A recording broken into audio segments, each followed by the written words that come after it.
All right, now with the explanation of what dynamic range is out of the way, we can go ahead and jump right into the photographs.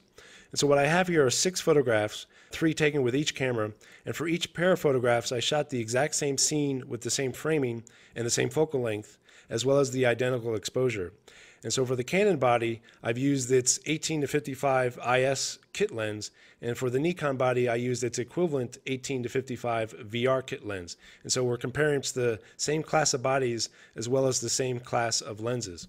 So here's the first photograph. This is a photo shot at an aperture of f8 with a shutter of 1/60th, again at base ISO with a focal length of 18 millimeters. The Canon image is on the left and the Nikon image is on the right. And so what I've done here is expose the photograph so that the highlight is just below the clipping point within the exposure. And so in this case, the highlight is the light coming in from this window. And so this is an interior scene of a room that's illuminated by the morning sun coming through this window. And so the highlight areas, which are some of the bright values within the scene outside the window, as well as some of the reflective highlights on the scene, are what I've exposed for. I wanted to render these highlights without any loss of detail. I didn't want those to be clipped. Now you can see what the end result of that though is, and this is typical of a high contrast scene. By exposing for these highlights, you've now completely underexposed the mid and lower shadow areas of that image.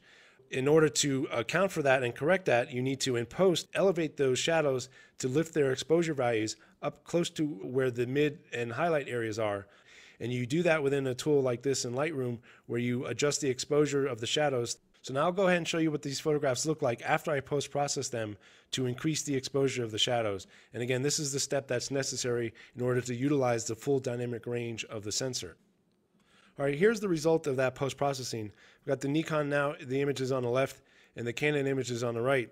And so you can see here I've elevated the exposure of the shadows to sort of blend in with that outdoor exposure. So now it almost appears as if the scene was evenly illuminated without that high contrast between the outdoor scene and the indoor scene. And this is, for this particular photograph, this is what you'd want. I want the details of the interior of the room to be apparent and visible, and that requires increasing their exposure. And then, of course, you still have the details available from the midtones and the highlights for the scene that's occurring outside the window. And so from a zoomed out point of view, you can already see some of the differences. You can see here on the left, the Nikon image is very clean. There's not much noise within the shadow. And even here, completely zoomed out, you can start seeing that cross-hatching pattern I discussed that shows up in the shadows on the Canon image. If I go ahead and zoom in, that difference becomes much more apparent. Nikon image on the left, you can see a little bit of noise, a tiny bit of blotching due to the deepest of shadows that were brought out and elevated. But on the right, you can see that there's a lot of this cross-hatching pattern, and you can see how obvious that pattern is relative to the completely random noise that's in the Nikon image. You can also see here on the Canon image, there's that blotchiness. Now, this isn't blotchiness from posterization necessarily. This is actually blotchiness as one of the side effects of this crosshatch pattern. Now, this crosshatch pattern is really caused because the individual channels on the Canon body are not perfectly matched. And so outside of the difference of noise that you can see in those channels, the difference in actual signals and how they're read off the sensor is different. And that's what creates this repeating crosshatch pattern of these vertical and horizontal lines. Some of the noise levels for those different channels are dropping below the threshold of what the raw processor like Lightroom can actually produce to recreate the color. And that's what's causing the blotchiness in this case. And so this banding is not just creating this luminance cross-hatching pattern, which is apparent and unusable in my point of view. It's also creating this blotchiness, which completely destroys the color rendition. If I scroll around the image and I go to even a deeper shadows, so you can see here, here's a portion where the bed meets the wall, where there's very deep shadows, where even after lifting the shadows, they're still completely dark within both images. You can see here on the left, the Nikon image, it's dark and almost appears as if it's clipped to black, meaning it's been brought down to be absolute black, but there's actually still some detail within that area, but there's hardly any noise, and there's absolutely none of that cross-hatching pattern and very little of that color blotchiness. Whereas if you look on the right, here the Canon image has completely fallen apart within these deeper shadows. You can see complete hatching, which has entirely overwhelmed the shadow area, as well as this blotchy color pattern. And so if I scroll around and look at more of the areas, you can see here throughout the entire image of what used to be the shadows, the Canon has that crosshatch pattern, whereas the Nikon doesn't, and the Nikon just has completely perfectly random noise, which is much more pleasing to the eye because it doesn't stand out like a pattern does. Random noise can almost be perceived as something natural to the scene, and something humans are accustomed to accepting in photographs, whereas a crosshatch pattern looks completely unnatural and the observer knows that it doesn't belong in the scene. So this is without any noise reduction applied, and in this case what I've done is the shadows have actually been elevated by about 6 or 7 stops, and I achieved that in Lightroom by first adjusting the fill light slider all the way to 100%, which I think is roughly equivalent to about 5 stops of light. And then in addition to that, I've also increased the overall exposure by 2/3 of a stop. So again, I've pushed the shadows of this photograph by about 6 stops, maybe a little bit more than 6 stops. Then what I've also done is lower the exposure of the highlight areas, because when I increased the broad exposure by 2/3 of a stop, that produced clipping within the highlights where originally it did not have any. And so I needed to bring those highlights back to what the original luminance value was. And so what you have here again is almost appears as if the lighting was completely uniform across the entire image and blending those two lightings together.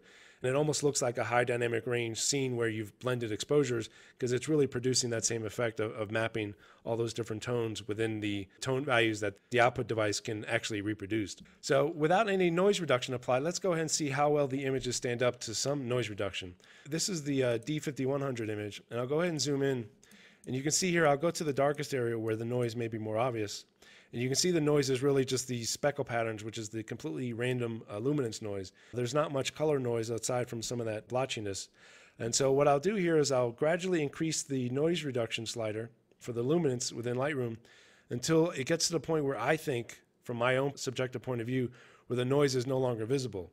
Now this is at 100%, so even though the noise was originally visible here, it may not be visible when you downsample the image when you print it, for instance when you print it to an 8x10 print. And so it may not even be necessary to do any of this noise reduction. I'm only doing it here for demonstration purposes.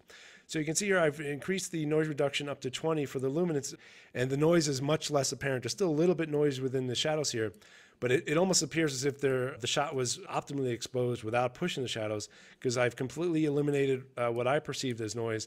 And you can still see here that there's a lot of detail that survived that noise reduction. Again, noise reduction reduces noise by blending it in with the content, which necessarily reduces its detail. But here you can still see a lot of texture within the wall. And if I scroll to the comforter, you can still see a lot of texture within the comforter and all over the scene, all the way up to this other edge of the wall where there's also a lot of detail here. Now I'll try to do the same thing with the Canon image. All right, so here's the T2i image, and I'll go ahead and zoom into one of the deeper areas of the shadow. And again, you can see here how the cross-hatching pattern and that blotchiness has overwhelmed the photograph. But anyway, I'll try to reduce that by increasing the luminance noise reduction slider. And so I think I'll start at like 30, which is even higher than what I did for the 5100 image. And you can see the banding has softened a little bit, but it's still very obvious.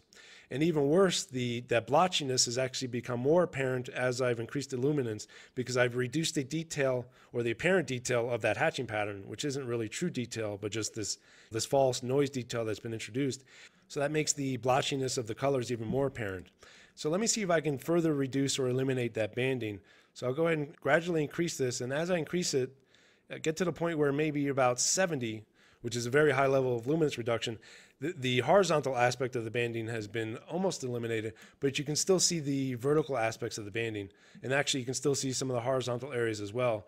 And now instead of it being completely luminance banding, it's really showing up as this color blotchiness banding, where there's actually a pattern to the color noise, which is even more unappealing. In my opinion, the color detail within this image is not usable in this form. And also, since I've increased the luminance noise reduction by so much, I've completely destroyed the detail, where there's now none of that texture in the wall remains.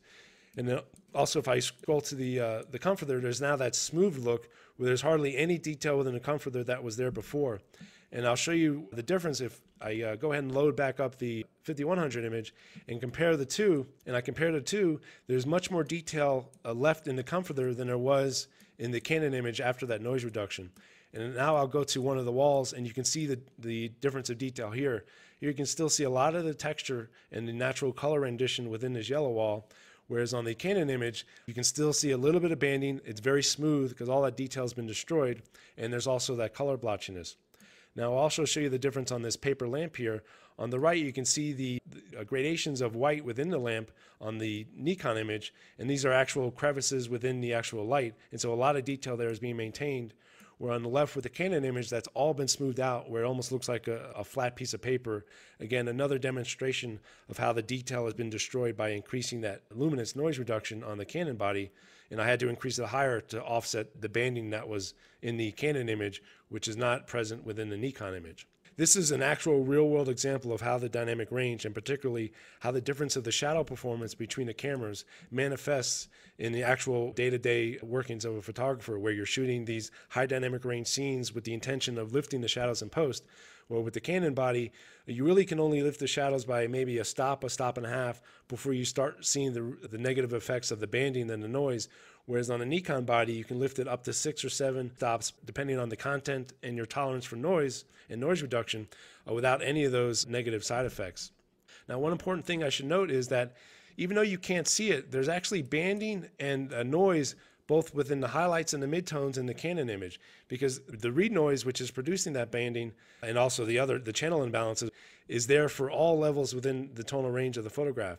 It's just that within the higher ranges, the actual signal level of the scene overwhelms the noise, and so it's not obvious. But actually, if you were to do some different types of post-processing, for instance, increasing the contrast or starting to alter some of the colors, that banding on the Canon image would actually be visible within the midtones and even some of the highlights, depending on to which extreme you did that color post-processing.